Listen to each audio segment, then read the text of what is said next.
আবার 0 থেকে 5 দেয়া আছে হচ্ছে 1, আমাদের বের করতে বলছে 1 থেকে 5 কত?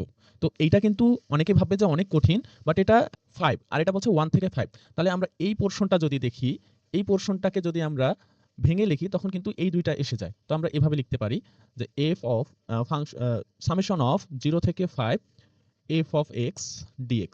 এটাকে আমরা কি করতে পারি? 0 থেকে 5 আছে, তো আমরা প্রথমত করব কি 0 থেকে 1 নিব।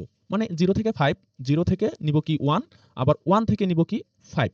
তাহলে আমাদের ২ টা পোরশন হয়ে গেল। তাহলে আমরা কি করব?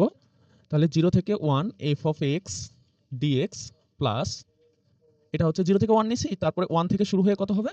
5 পর্যন্ত হবে। মানে আমরা একটা ইন্টিগ্রেশনের ডেফিনিট ইন্টিগ্রেশনটাকে আমরা ২ টা ভাগে ভাগ করে লিখতেছি। ২ টা বানায় লিখতেছি। 0 থেকে 5 আছে, 0 থেকে 1 পর্যন্ত গেলাম। আবার 1 থেকে আমরা 5 পর্যন্ত গেলাম। তো এখানে f of x dx। ওকে? তাহলে দেখা যাচ্ছে এই ভ্যালুটা কিন্তু আমাদের দেয়া আছে কত? 1। তাহলে এখানে 1 লিখলাম। এই ভ্যালুটাও আমাদের দেয়া আছে 0 থেকে 1 এর ভ্যালু, 0 থেকে 1 এর ভ্যালু হচ্ছে 2, এটাও দিয়ে দিচ্ছে। আর আমাদের এই ভ্যালুটা বের করতে হবে। তাহলে 1 থেকে 5 f of x dx। ঠিক আছে? তাহলে দেখা যাচ্ছে 2 টা এদিকে আসলে কি হয়? এইদিকে 2 টা আসলে 2, 1 মাইনাস 2। তাহলে এদিকে আসতেছে কত? এদিকে আসতেছে -1। তার মানে আমরা বুঝতে পারলাম যে এই পোরশনটা, এই যে এই পোরশনটার ভ্যালু হচ্ছে, এই পোরশনটার ভ্যালু হচ্ছে কত? -1। তো আশা করছি বুঝতে পারছি। তাহলে এখানে ভ্যালু আনসার কোনটা হবে? -1।